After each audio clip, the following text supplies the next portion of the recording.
اور ابھی آپ کو بتائیں انتہائی طاقتور موسمیاتی سسٹم نے پاکستان کا رخ کر لیا۔ کراچی سمیت ملک بھر میں ریکارڈ توڑ سردی کا امکان ہے۔ مری میں 1.5 فٹ تک برف باری کے خدشہ ظاہر کیا گیا، جس کے بعد اداروں کو الرٹ کر دیا گیا ہے۔ خیبر پختونخوا اور کشمیر میں بارش اور برف باری کی وجہ سے فلیش فلڈ کا خطرہ موجود ہے۔ سسٹم نے اپنے اثرات بھی دکھانا شروع کر دیے ہیں۔ دیونی، گوادر اور مکران میں تیز ہواؤں کے ساتھ بارش شروع ہو گئی۔ موسم نے اپنا رنگ بدل لیا۔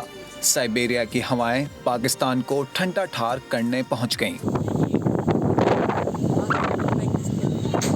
کراچی میں صبح بارش کا امکان ہے، جبکہ بارش کے بعد یخ بستہ ہوائیں بھی چلیں گی۔